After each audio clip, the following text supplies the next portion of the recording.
Apa kabar? Luar biasa bukan? Marilah kita berdoa sebelum kita memulai pelajaran ini. Berdoa mulai. Berdoa selesai. Berjumpa kembali dengan saya dalam mata pelajaran pendidikan agama Kristen.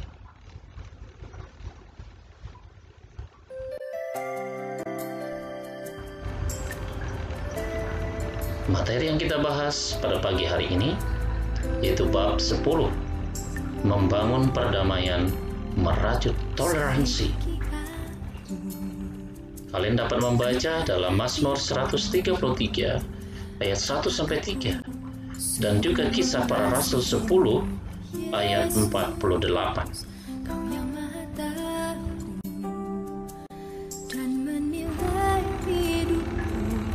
Kita melihat dalam pendahuluan, pertanyaan utama yang sering kita dengar selama ini adalah, betulkah agama mempunyai peranan untuk memperdamaikan dan mengembangkan toleransi?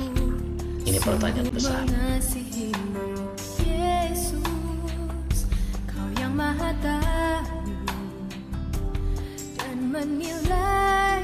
Lalu yang berikutnya, bukankah realitas sehari-hari yang terlihat adalah gejala ketidakharmonisan dan sikap intoleran? Bukankah seringkali agama justru menunjukkan wajah yang kejam dan sikap yang intoleran?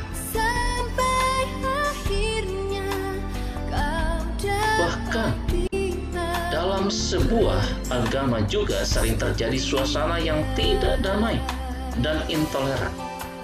Dalam sejarah dapat ditemukan banyak bukti bahwa agama sering menjadi penyebab suatu peperangan dengan korban yang cukup banyak.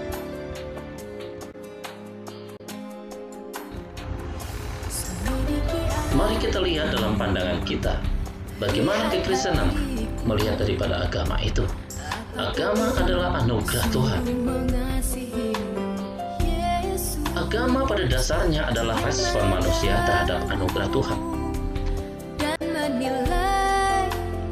Iman Kristen mengajarkan bahwa Allah telah bekerja di dalam kehidupan kita dengan mengaruniakan keselamatan dan damai sejahtera melalui karya Yesus Kristus.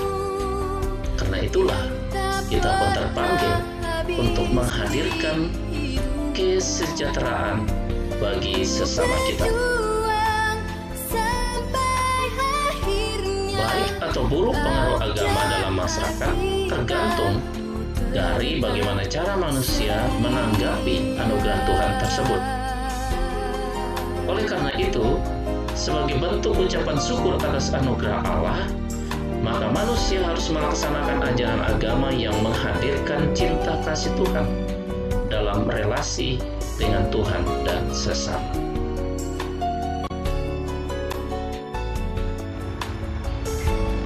Mari kita lihat kata agama berasal dari bahasa Sanskerta yang berasal dari akar kata aha yang berarti tidak, dan gama berarti bercampur atau kacau. Jadi, agama artinya tidak kacau atau teratur. Maksudnya, agama adalah peraturan yang dapat membebaskan manusia dari kekacauan yang dihadapi dalam hidupnya. Kata agama dalam bahasa Inggris yaitu religion berasal dari bahasa Latin kalau kita melihat religare yang berarti mengikat kembali. Maksudnya, setiap orang yang berreligi atau beragama adalah orang yang senantiasa merasa terikat dengan sesuatu yang dianggap suci. Dan karena itu, seyogyanya senantiasa bersikap hati-hati dengan sesuatu yang dianggap suci. terdapat dua sumber konflik yang bersumber pada agama, baik yang ada di sekitar kita maupun di belahan dunia yang lain. Mari kita lihat.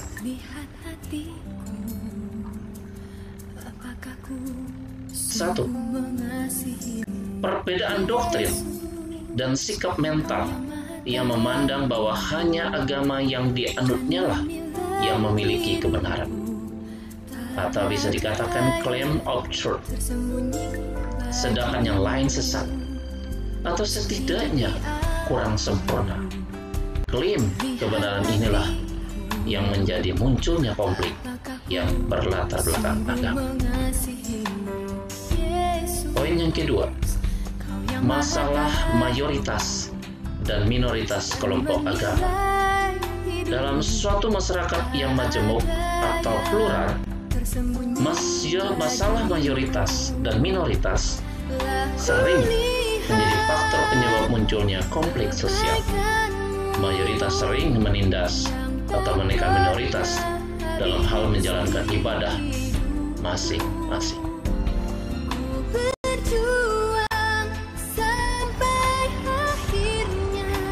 Bagi umat Kristen, perdamaian adalah panggilan iman.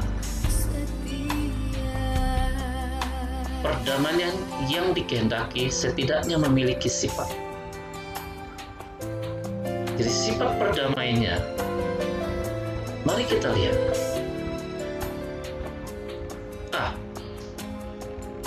Perdamaian yang dikehendaki setidaknya memiliki sifat otentik dan dinamis. Artinya, perdamaian yang kita usahakan dan kembangkan bukanlah sekedar asal damai, melainkan damai yang benar-benar keluar dari hati yang tulus dan murni. B. Perdamaian dan kebebasan. Artinya, perdamaian harus terpancar dalam kebebasan, bukan perdamaian yang dipaksakan dan justru melumpuhkan dan mematikan kebebasan. Kebebasan beragama tidak dapat dijadikan alasan untuk melakukan apa saja, melainkan harus dilakukan dengan bertanggung jawab.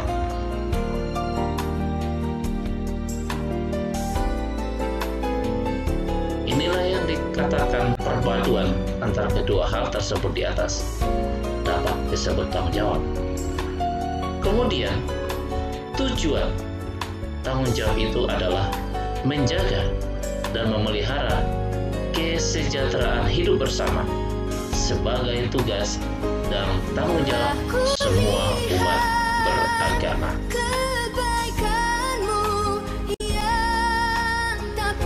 Dalam kekristenan, kita beriman kepada Allah karena karya pendamaiannya melalui Yesus Kristus, yang seharusnya mendorong kita untuk terus-menerus membangun perdamaian dengan sesama kita.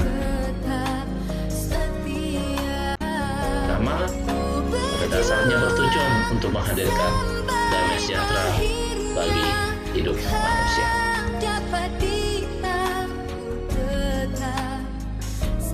Lalu yang berikutnya, orang Kristen harus sadar bahwa ketika hubungan damai dengan Allah secara vertikal dibangun, maka pada saat yang sama seharusnya hubungan damai dengan sesama secara horizontal juga dikembangkan.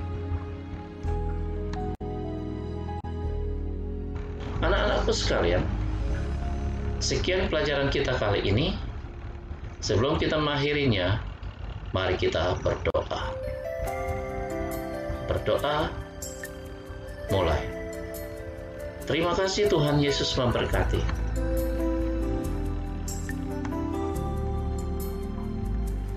Jangan lupa absen dan kerjakan tugasnya.